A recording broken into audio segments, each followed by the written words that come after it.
Estamos en la Basílica de María Auxiliadora, aquí en la cuadra 2 de la Avenida Brasil. Una iglesia seguramente que tú has visto muchas veces al pasar por acá. Una de las iglesias más bellas de Lima, que destaca por una inmensa torre de 53 metros de altura y que es la iglesia de la Orden Salesiana. Vamos a conocer hoy día esta iglesia acompañados del historiador David Franco, autor de este libro que salió el año pasado. La Basílica María Auxiliadora, cronología 1916-2016, conmemorando 100 años del inicio de la construcción de esta basílica. Entonces, vamos a conocerla, acompañados justamente del historiador David Franco, que nos va a acompañar hoy día a conocer los secretos, la historia y las curiosidades de esta iglesia.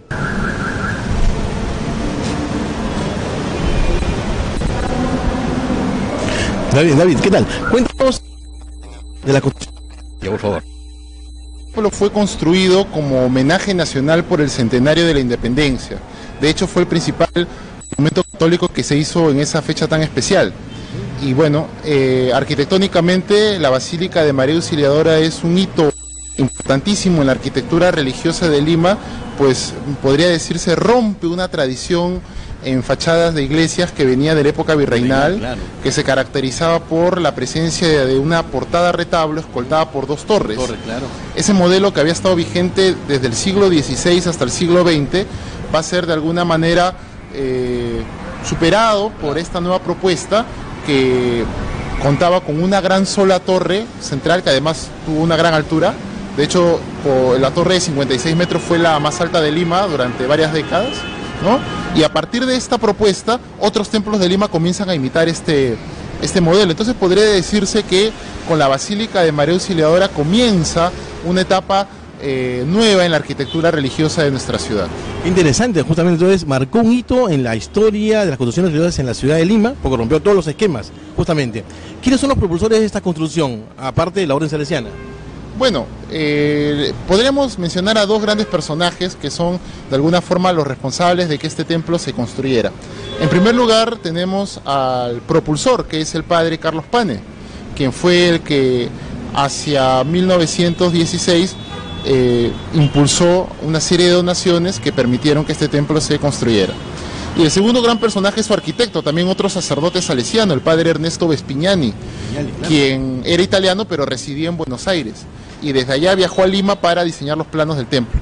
De hecho, el ingreso principal está escoltado por dos placas que conmemoran a estos dos grandes personajes. Vamos a la placa, la placa de este lado. A ver.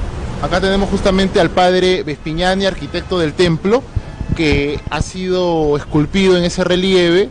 En su estudio, diseñando los planos, se sobreentiende este templo, ¿no? Si bien la luz no puede ayudar mucho, pero en el fondo se aprecian sus dos principales obras. A la izquierda, el relieve de la iglesia del Templo de San Carlos de Buenos Aires, que es el principal templo salesiano de aquella ciudad y de toda Argentina, y a la derecha la Basílica de María Auxiliadora de Lima. Las iglesias más importantes hasta ese momento. Interesante. Y la otra placa, que está al otro extremo de la puerta de la basílica, está dirigida solamente al padre Carlos Pane. A ver. Y aquí tenemos al padre Pane, que es, como se mencionó hace un momento, el gran impulsor. De hecho, él tiene en su mano derecha una bolsa con dinero y una lista, unos papeles donde está la lista de donantes, ¿no? Que justamente representa la labor que él cumplió, que es de recaudar los fondos. Entonces, Vespignani en el diseño y Pane en el aspecto de los fondos, ¿no? Dos cosas importantes que lograron que este templo se concretara. En esta fachada también destacan las portadas de bronce, muy bellas estas portadas. ¿Qué nos puedes contar de ellas, de las puertas de la basílica? Bueno, estas puertas fueron realizadas ya hacia finales de la época en que fue párroco de este templo el padre Jerónimo Gordini. De hecho, fue su gran proyecto de sus últimos años de vida, ¿no? Y fue encargado a la Casa Negri de Lima. Primero se inauguraron las puertas centrales y después las laterales hacia mediados de la década de 1950. Y la imponente torre que era característica de esta basílica, yo sé que fue la más alta de Lima, ¿no? Por más o menos 30 años más o menos. Sí, desde que se terminó de construir en 1924 hasta la construcción del edificio del antiguo Ministerio de Educación en el Parque Universitario, en 1956, durante ese tiempo la torre de la basílica fue la estructura más alta de la ciudad de Lima. Eso me ha sido motivo de orgullo para los salesianos. Por supuesto, y además de que la basílica es el único templo construido en el Perú después de la independencia que tiene el rango de basílica menor. Ajá. Y también sé que tuvo un momento crítico en el terremoto del año 40, ¿no? Sí. El año 40, que justamente el 24 de mayo fue el Día de la Virgen María Auxiliadora, fue el terremoto. Exacto. Como todos sabemos, el 24 de mayo es la fiesta central de María Auxiliadora, que es la advocación de este templo. Y bueno, ese día, como todos los 24 de mayo, el templo estaba rebosante de fieles. Y el año 1940, en plena ceremonia central, llevada a cabo por el nuncio apostólico, comienza el terremoto. Debemos suponer que en ese momento la basílica era el edificio más con mayor cantidad de gente en toda la ciudad, ¿no? Lógico. Entonces, y a pesar de eso, a pesar de los daños que sufrió el templo, porque la bóveda central sufrió rajaduras severas al punto que tuvieron que demolerse en los meses siguientes, no hubo un solo herido en el templo. No hubo un solo herido, siendo, como acabo de mencionar, el edificio en ese momento con mayor aglomeración de gente en toda la ciudad. Eso motivó a que la arquidiócesis presentara este caso a la Santa Sede, que finalmente otorgó, debido a ese milagro, entre otras cosas, su diseño arquitectónico y su ornamentación, el rango de basílica menor. Interesante. Entonces, aparte de la arquitectura, de su historia, también tenemos hasta hechos milagrosos en esta basílica. Bueno, eso se consideró sin duda un milagro de la Virgen, ¿no? Porque, bueno, considerando, como les digo, la cantidad de gente y los daños, y que no haya habido un solo herido, bueno, se consideró un hecho sobrenatural. Claro. Muy bien, saben ustedes entonces la importancia histórica de esta basílica. Vamos a conocer ahora su interior y conocer sus altares, su altar principal y su historia de su ornamentación. Síguenos.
Estamos dentro de la basílica y estamos con David justamente, que nos va a seguir contando la historia de esta iglesia ya dentro del templo, y va a hablarnos sobre sus principales características.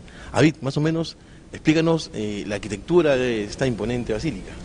Bueno, este templo es de diseño románico bizantino, la conjugación de dos estilos medievales dentro de la lógica del eclecticismo. Si nos damos cuenta, los capiteles justamente van a tener ese sello, ¿no? Los de la parte baja, los del primer nivel, son capiteles de estilo románico, y los capiteles del segundo nivel en torno a los lienzos son de estilo bizantino, marcando los dos estilos que el arquitecto escogió para el diseño del templo. ¿Y en esa época ese estilo era algo siempre preponderante en Lima o no necesariamente? Bueno, ya otras remodelaciones en Lima usan el románico bizantino. Por ejemplo, la intervención que se hizo en la iglesia de San Agustín en 1906, 1908, claro, también señalan de que fue de corte románico bizantino. Podríamos decir que está un poco de moda por el impacto del templo, la Basílica del Sagrado Corazón de París, ¿no? Que influye mucho. De hecho, es un templo que va a influir en el diseño de y se sabe porque el propio Vespignani en sus documentos, en sus papeles personales, tenía varias fotografías de ese templo. Se ve que fue un templo que lo tuvo como un referente importante. Perfecto. Sí.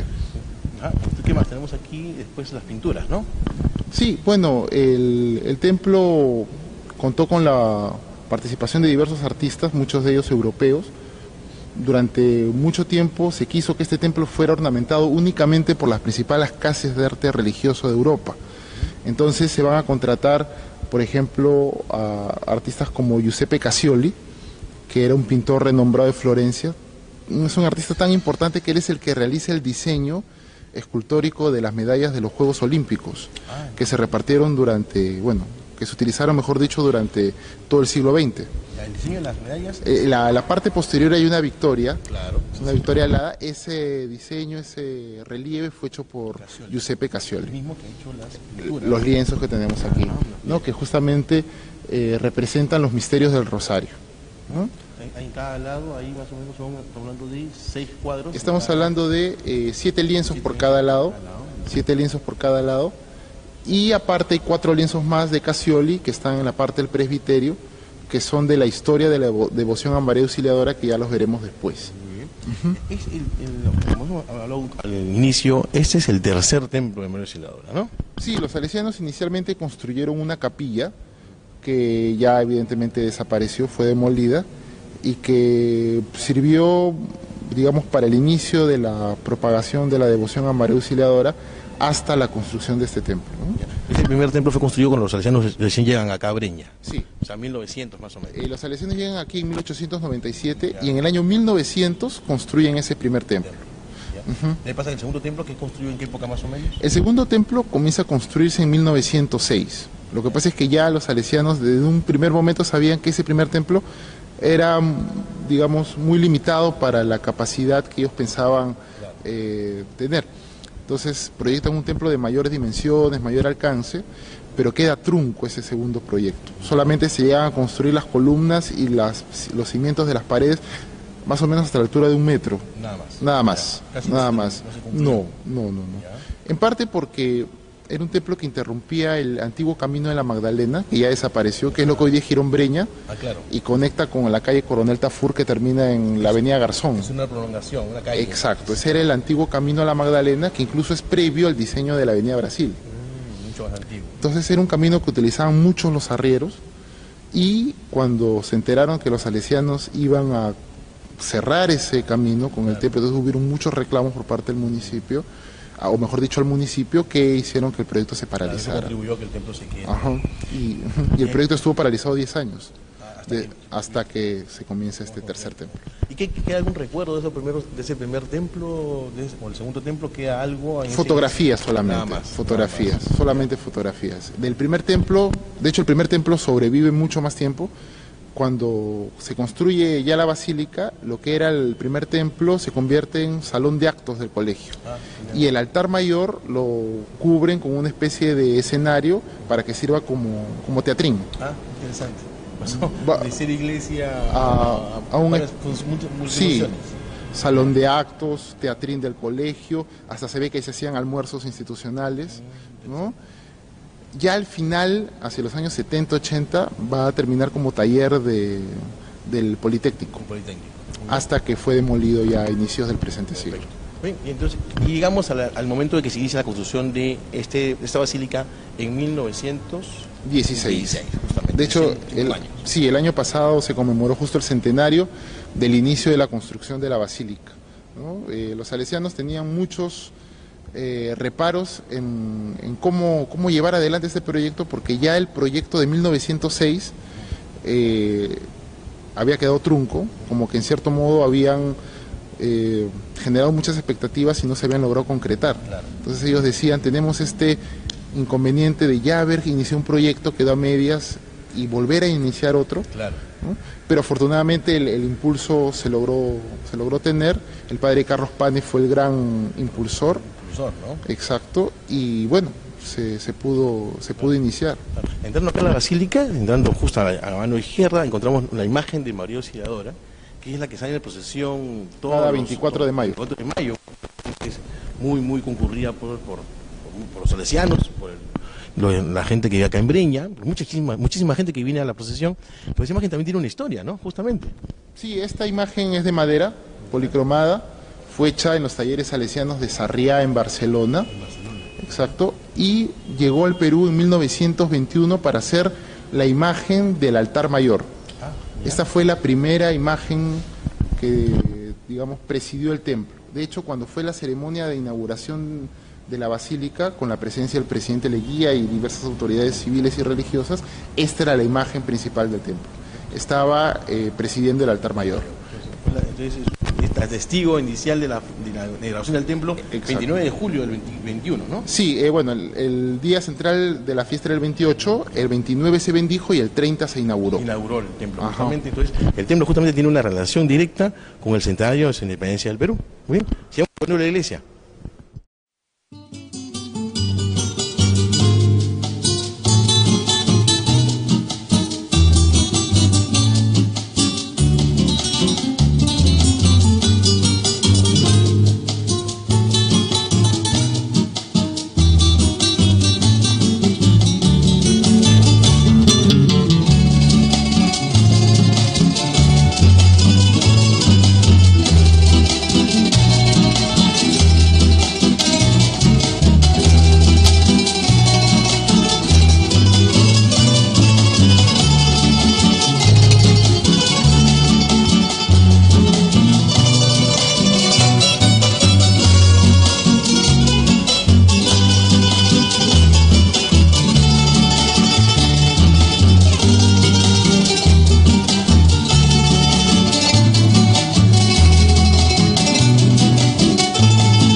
Hemos visto que entrando a la basílica, a la mano izquierda, se encuentra justamente la imagen de María Auxiliadora que sale en procesión. Ahora vamos a ver que a la mano derecha se encuentra un altar que también tiene una historia muy interesante. David, ¿me lo puedes contar la historia? Sí, bueno, este es el altar del Señor de los Milagros, que fue el primero que se realiza en la basílica, es el primer altar lateral de la basílica. Se escogió esta imagen por tener gran arraigo en la ciudad de Lima, aunque digamos no se le llamaba inicialmente el altar del Señor de los Milagros, sino simplemente el altar del crucificado. Solamente el crucificado, no Señor de los Milagros.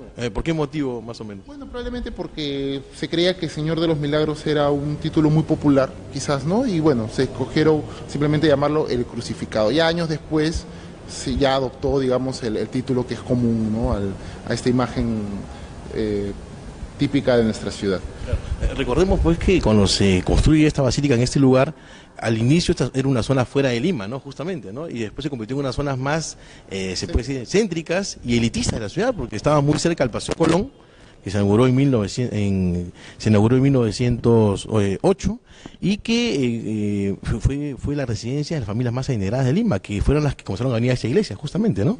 Y bueno, el padre Jerónimo Gordini, que fue el primer párroco de María Auxiliadora, tenía mucha devoción por el crucificado. Entonces eso hizo que el primer altar lateral que se construyera estuviera dedicado a él. Es un altar hecho por la Casa Luisi de Italia, con mármol de Carrara, y bueno, su importación se hizo en el año 38, un año antes del inicio de la Segunda Guerra Mundial. La idea era que año tras año se iniciaran colectas para continuar del mismo procedimiento con los demás altares laterales, pero la guerra corta eso. La traída de diferentes de esa categoría. Ajá, exacto. O sea, si este fue traído en el año 38, me dices, ¿no? O sea, del año que se inauguró la iglesia en el año 24 se termina la iglesia, ¿no? Pasaron varios años sin que la iglesia tuviera una decoración o qué decoración había en este espacio. Bueno, acá lo que había era simplemente altarcitos de madera que se colocaban en las capillas, muy sencillos, ¿no? Con imágenes de bulto, de yeso, ¿no? Si digamos que alternaban a veces, ¿no? Y las fotografías nos evidencian que en un lugar a veces estaba la imagen del Sagrado Corazón de Jesús y algunos años después colocaban de repente Santa Rosa de Lima, etcétera, ¿no? O sea, hubo unos 8 años más o menos que la iglesia, si bien estaba concluida, su parte interna todavía faltaba. Sí, era una ornamentación muy sencilla inicial, porque en el primer momento lo que importaba era dotar al templo de lo esencial para el funcionamiento. Entonces, inicialmente campanas, que espero podamos ver después, sí. El reloj de la torre, el primer altar mayor con la imagen de María Auxiliadora, entre otras cosas. Todo eso ocurrió en la época de los años 20. En los años 20. En los años 20. Ya, y en los años 30 comienza a hacerse una mejora. Sí, de lo que pasa es que en el año 26 se inicia ya una segunda etapa un poco más ambiciosa. Un grupo de salesianos viajan a Europa, entre ellos el padre Fortunato Quiriquiño, que era el encargado de las obras del templo, y el padre Luis Pedemonte, que era el inspector de los salesianos. Y hacen una serie de contratos con casas de arte europeas que son las que van a realizar el pavimento de mármol, van a realizar los lienzos, los vitrales, el altar mayor de mármol, etcétera, ¿no? Y también este altar. Y este altar se contrata ya un poco después, pero no inmediatamente llegan, o sea, se contratan y comienzan a llegar todavía 4 o 5 años después a Lima. De lo más antiguo de la iglesia en implementación es el piso de mármol, ¿no? El reloj y las campanas. Exacto. Perfecto. Y la imagen me parece la hora que... De hecho, la pieza más antigua que se encuentra en el templo es el San Francisco de Sales, que está en el presbiterio, que perteneció al primer templo. Ah, también. Sí, es la imagen, es lo más antiguo. Al primer Sí, templo perteneció. sí. Es una imagen que data de 1900. Sí, en cambio le sigue en antigüedad la imagen de María Auxiliadora, que es de 1921. El tercer templo. Que ya es del tercer templo. Muy bien, seguimos avanzando, seguimos siguiendo viendo las características de este templo tan interesante de María Auxiliadora justamente.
Estamos ahora en la frente del altar mayor, acá en la Basílica María Auxiliadora, y nos va a hablar David justamente sobre la historia de este altar, que también tuvo una historia también controversial.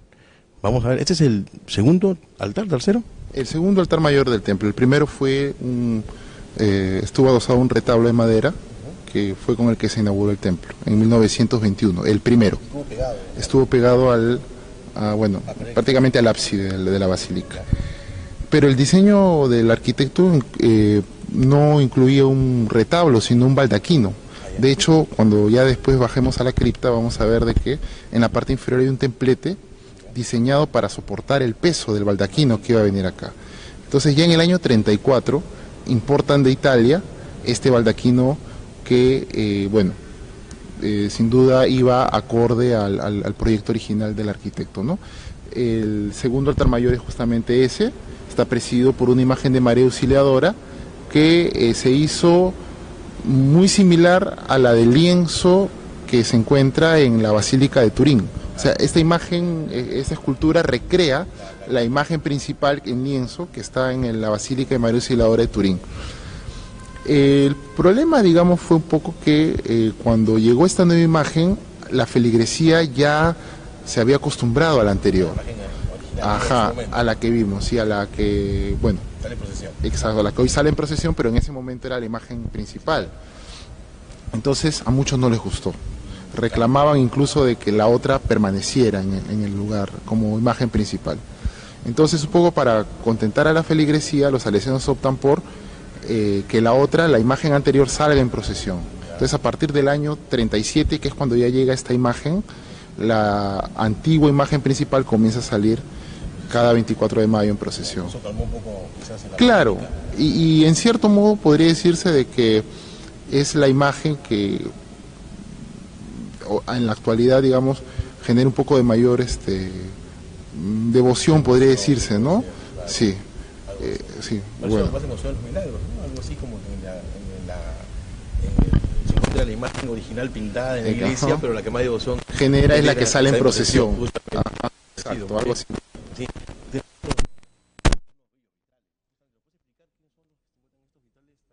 Sí, bueno, el arquitecto Ernesto Vespignani contempló dos rosetones de estilo románico. Ya después a los salesianos, digamos, tuvieron un poco el trabajo de ver qué imágenes iban a ir en esos rosetones. Ellos decidieron que uno iba a estar dedicado a los santos de la congregación salesiana y el otro dedicado a los santos de la iglesia peruana. Entonces, en el rosetón dedicado a los santos salesianos, tenemos justamente en el centro el escudo de la congregación, donde se aprecia San Francisco de Sales, que es el patrono de los salesianos. De hecho, salesiano deriva de San Francisco de Sales, ¿no? El ancla, que simboliza la voluntad misionera de la congregación, ¿no? En la parte inferior incluso un bosque que alude al apellido del fundador, San Juan Bosco, ¿no? Porque bosco es bosque en italiano. Y San Juan Bosco lo tenemos justamente en la parte superior. Ahí tenemos a San Juan Bosco con otros personajes, ¿no? En la parte izquierda tenemos a el beato Miguel Rúa, que fue su primer sucesor, y en la parte de la derecha tenemos a Santo Domingo Sabio, que fue su alumno más destacado, podría decirse, ¿no? Y debajo otros beatos salesianos. Santo Domingo Sabio fue el primer alumno santo, ¿no? De la congregación. Sí, y fue durante mucho tiempo el santo más joven de la Iglesia Católica. Sí. Y en el otro, al frente tenemos a los santos peruanos. A los santos peruanos, justamente. Sí, en la parte central tenemos el escudo del Perú. Y bueno, tenemos a Santa Rosa de Lima, Santo Toribio de Mogrovejo, San Martín de Porres, San Juan Macías y San Francisco Solano. Los 5 santos peruanos de la etapa virreinal. De hecho, el año pasado en que Telefónica publicó un libro sobre los santos peruanos, la portada fue justamente este vitral. Ese vitral, sí, es hermoso, de verdad. Y solamente creo vitrales con los santos peruanos solamente se encuentran, pues, no hay creo en ninguna parte los 5 santos que vemos aquí, justamente. ¿Bien? Seguimos viendo la riqueza de esa iglesia de María Auxiliadora.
La basílica tiene diferentes altares laterales muy bellos todos, pero estamos frente a un altar que tiene una historia muy especial, el altar dedicado a San Martín de Porres. David, cuéntanos la historia de este altar.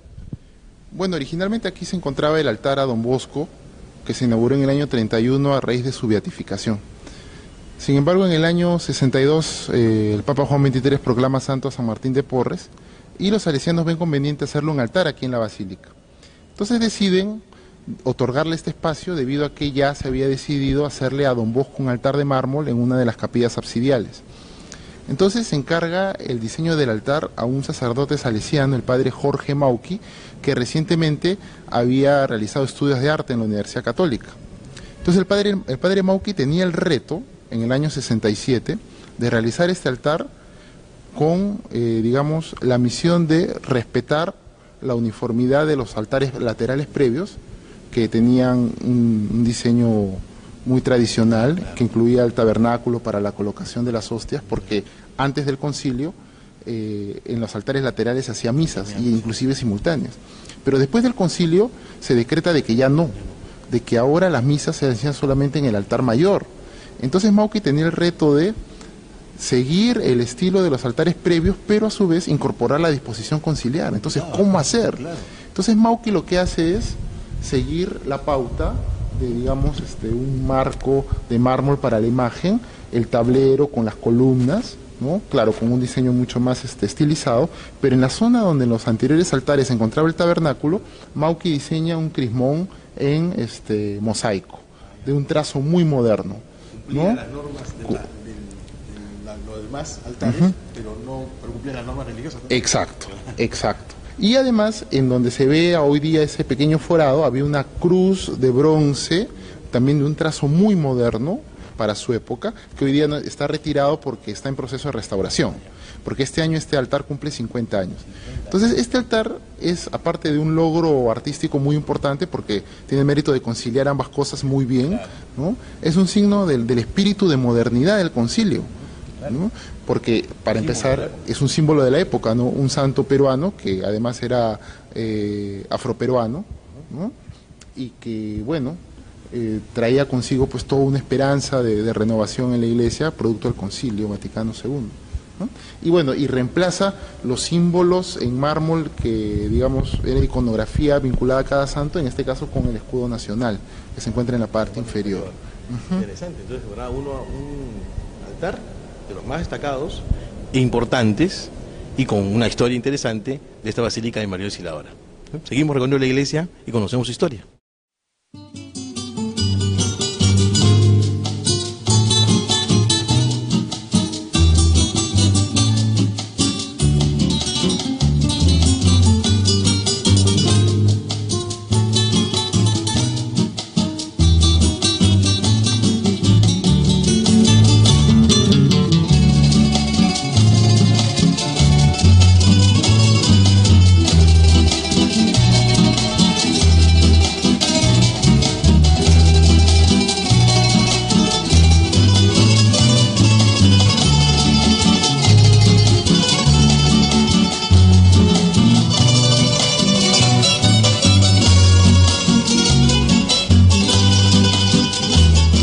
Hemos descendido a la cripta de la Basílica María Auxiliadora.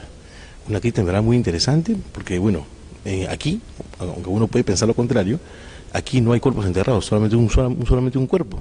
Nos va a contar David la historia de esta cripta y qué motivó su construcción. A ver, David, cuéntanos un poco la historia de esta cripta acá de la Basílica. Bueno, la cripta, al igual que el templo, comenzó a construirse en 1916, pero esta capilla subterránea se acabó antes. Fue inaugurada un año después de su inicio de su construcción, el 2 de septiembre de 1917. La basílica solamente tenía pues unos cuantos metros de elevación en sus muros, nada más, ¿no? Entonces, este año se cumple el centenario de la inauguración de la cripta, ¿no? 100 años en los cuales, bueno, este ha sido uno de los principales recintos religiosos y funerarios de Lima. Tenemos acá el altar de esta cripta, es una imagen, es la Piedad, ¿no? Sí, bueno, como la cripta estuvo dedicado a ceremonias funerarias, entonces todas las imágenes que se colocaron acá tuvieron una evocación con la idea no solamente de la muerte, sino de la esperanza cristiana en la vida eterna, la resurrección. Al ser un recinto funerario, las imágenes que se escogieron para este lugar tenían una vinculación con la idea de la esperanza cristiana en la resurrección después de la muerte. Entonces, para el altar mayor se escogió la escena de la Virgen María con Jesús yacente, que se conoce comúnmente como la Piedad. Y bueno, una imagen que sin duda reflejaba que ante la muerte dolorosa siempre está la resurrección como momento inmediatamente posterior, que es lo que pasó con Jesús, ¿no? Al menos ese era el mensaje que se quería brindar. La imagen se encomendó a el escultor italiano Antonio Bossano, que en ese momento era muy famoso por ser justamente un artista productor de imágenes funerarias. Entonces a él es a quien lo convocan. Los salesianos, si bien estaban en Lima, estaban asesorados por la casa madre de los salesianos en Turín, en Italia. Entonces ellos fueron los que escogieron a Bossano, los salesianos de Lima lo tuvieron a bien y bueno, se realizó la obra que llegó aquí en el año 1924. Entonces, 100 años de la inauguración de esta cripta y el altar el año 24. El año 24. Fue el primer altar de mármol que tuvo la cripta, porque si recordemos para el año 24 la basílica ya estaba acabada, pero digamos, la ornamentación que tenía era muy elemental, por decirlo así, y los altares que tenía eran de madera. El primer altar de mármol que llega a este conjunto arquitectónico es Justamente el de la aquí. cripta. Exacto. Me contabas que ha habido varias remodelaciones en esta cripta, justamente, ¿no? Eso antes estaba decorado con ciertos pinturas murales, ¿no? Sí, bueno, han habido muchas reformas, tanto en arquitectura como en ornamentación. En el aspecto ornamental, bueno, sin duda una parte notoria en la cripta es la pérdida de la gran ornamentación que había en las bóvedas y paredes, ¿no? Habían también escenas vinculadas a la esperanza cristiana en la resurrección, ¿no? Por ejemplo, en esta bóveda que tenemos exactamente encima de nosotros estaba la resurrección de Cristo. Exacto. En otro punto de la bóveda se encontraba un pasaje bíblico que era la resurrección de un niño por parte de Eliseo, un pasaje del Antiguo Testamento. Otro punto era, otra escena que mostraba la bóveda era un pasaje de Job, donde Job reflexiona justamente sobre la existencia y la vida después de la muerte, entre otras escenas más. ¿Y estas imágenes por qué se perdieron? ¿Qué motivó eso? Bueno, el deterioro, como acá se realizaban muchas ceremonias funerarias, se traían muchas velas y eso pues iba, digamos, manchando las imágenes con el paso de los años. La humedad también generó pérdida de la nitidez de muchas de ellas. Los terremotos también seguramente. Generaron algunos daños también y las lápidas que se fueron colocando acá, porque acá se colocaban lápidas de donantes, generaron un ambiente muy recargado, que hizo que hacia el año 2002 se tomara la decisión de primero retirar las lápidas y después borrar las imágenes. Sí. Como dijimos al comienzo, aquí, si bien podemos pensar que al ser cripta está llena de enterramientos, solamente tenemos acá una persona enterrada. ¿Quién es esta persona? ¿Vamos a conocerla? ¿Vamos? Sí. Es el padre Carlos Pane, que fue el promotor de la construcción de la cripta y de la basílica. El padre Pane fue responsable también que el templo fuera designado como homenaje nacional por el centenario de la independencia. En esos años varios templos querían tener ese honor. Y bueno, un poco es el impulso que él brinda, las gestiones que él realiza, que logra que este sea el templo que recibe ese título. Y fue un título no solamente que quedó en el papel, sino que permitió conseguir fondos necesarios para concluirlo. Usted sabe de que hubieron muchos templos en ese momento que se iniciaron y quedaron a medias. Y si no fue el caso de María Auxiliadora, es gracias al impulso del padre Pane. La que tenemos justamente su tumba, un gran homenaje se le hace acá, el colegio salesiano, en la Basílica María Auxiliadora, a Carlos Pane, el gran propulsor de esta basílica, y que justamente es un rincón de Lima, y de la basílica que no conocías, que estás conociendo ahora en Pinceladas Limeñas. Sigamos recorriendo la basílica.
Ahora en el coro de la basílica, donde nos encontramos con un impresionante órgano que es de los años 30 y que justamente hace poco ha sido restaurado.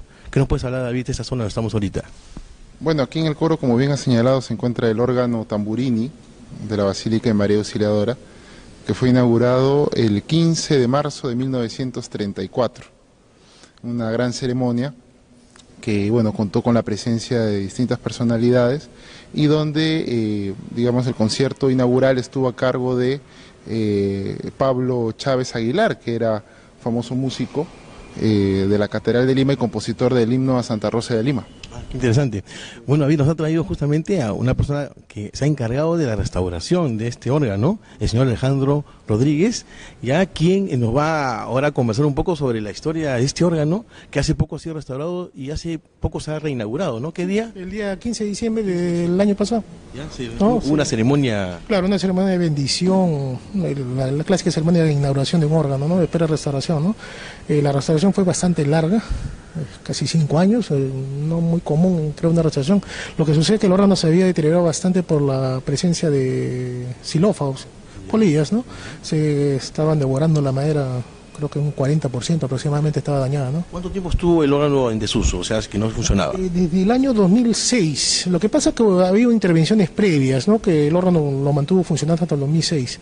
Recuerdo también que dicen que funcionó hasta cerca de los años 70 y ahí dejó de funcionar casi hasta fines de los 79, 80. Claro, se le fue reparando. Sí, a poco, pero no, claro, pero no era una restauración, sino trabajos para tratar de hacer que el órgano funcione, ¿no? Algo así, bueno, no se funcionar nada más, no una Claro, restauración. sí. Lo que sucede es que cuando se restauró la basílica, ya el órgano tenía el problema de la picadura de la madera, se aprovechó para poder restaurar todo el órgano, no desmontarlo también porque se necesitaba el espacio para el trabajo. Esto demoró 5 años. Sí, casi 5 años. ¿Y ese órgano se puede decir que es uno de los más grandes de Lima? Es el órgano más grande de Lima, actualmente en funcionamiento. En Lima tenemos 25 órganos, que son los que quedan, siendo la capital del virreinato, increíblemente solamente queda eso. Cusco tiene más órganos, pequeños, pero tiene más. Y de los que están en funcionamiento es el segundo. Hay un órgano más también acá en Lima que funciona, que es más contemporáneo, ¿no? Pero este es el más grande actualmente, el más grande, sí. Y sobre todo un detalle que quién sabe, este órgano que es una cosa común acá en Perú, es un órgano donde parece que en su momento de la compra no hubo problemas de presupuesto. Casi siempre un órgano se dimensiona según los costos. La mayoría de otros órganos que he visto acá en Perú siempre parece que las dimensiones del órgano han sido en base al poco presupuesto que a veces tenía, ¿no? Acá por fortuna parece en su momento no fue así. No fue así.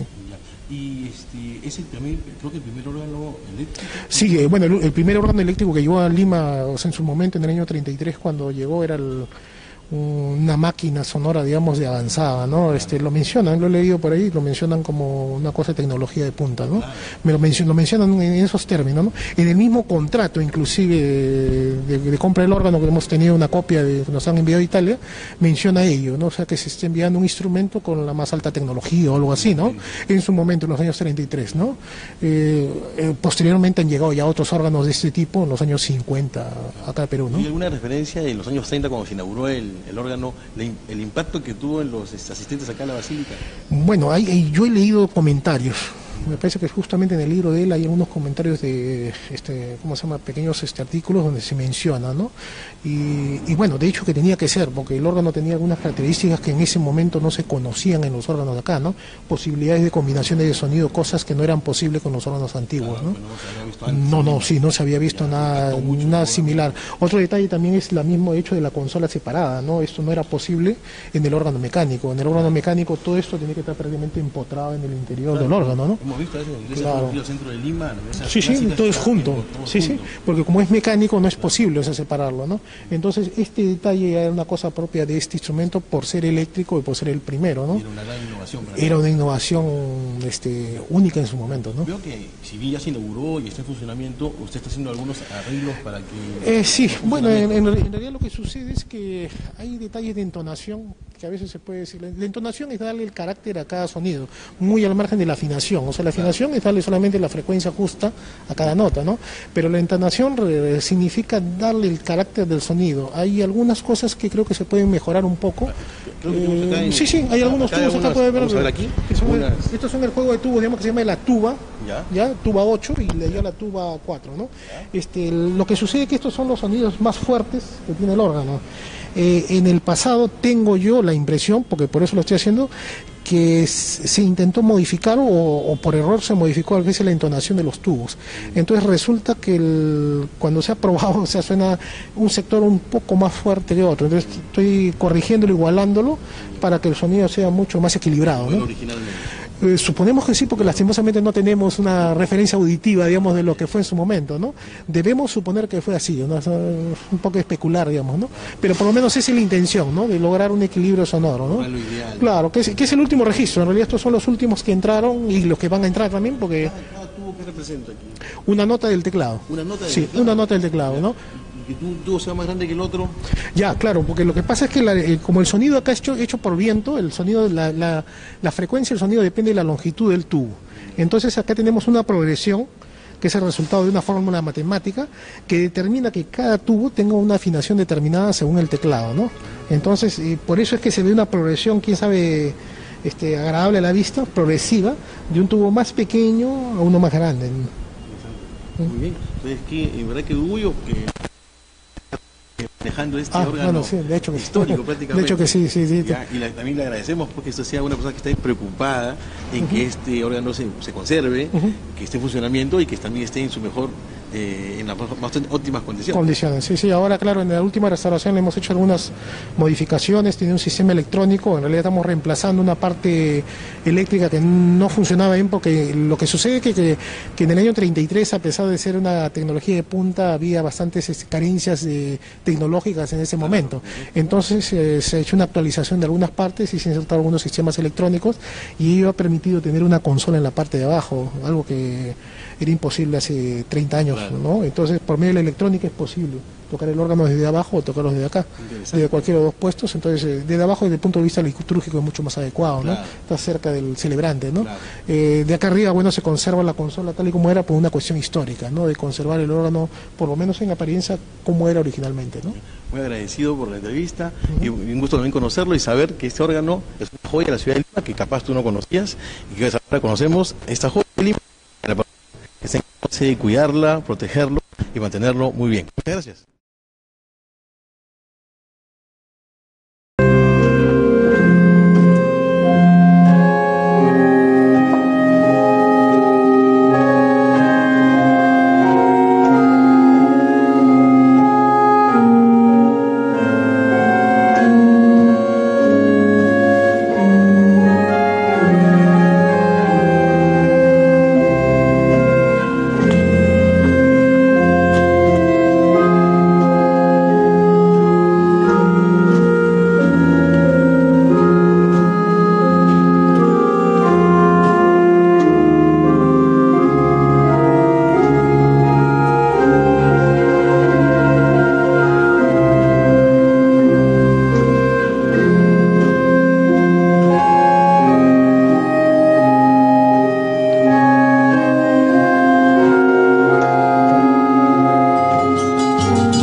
Culminando esta visita que ha sido en verdad muy interesante, hemos conocido muchísimo sobre la iglesia y estoy seguro que tú, después de haber visto este programa, estás quedado sorprendido de todas las joyas, de toda la arquitectura y lo valioso que es esta basílica de María Auxiliadora. Quiero agradecer a mi amigo David Franco por habernos guiado en esta visita y invitarlos a todos los interesados a que desean que adquirir su libro, un libro en verdad muy interesante, que habla toda la historia de esta iglesia. Acá al costado de la iglesia se encuentra la librería salesiana, ahí lo pueden adquirir el libro. Sobre la historia de la iglesia de María Auxiliadora, de David Franco. Y David, gracias por la entrevista. No, más bien gracias a ti por esta oportunidad de presentar nuevamente este templo a la ciudadanía y sobre todo recordarles de que, bueno, si hay un templo que está vinculado a la patria y especialmente ante la proximidad del Bicentenario es este, ¿no? Y qué bonito sería que la gran celebración central del Bicentenario fuera, la gran celebración religiosa del Bicentenario fuera aquí, ¿no? Claro. Porque al fin y al cabo este es, un templo que desde sus orígenes se concibió como homenaje nacional por la independencia. Sería muy merecido. Entonces, muchas gracias a todos por la sintonía y nos vemos en un próximo programa de Pinceladas Limeñas. Hasta la próxima.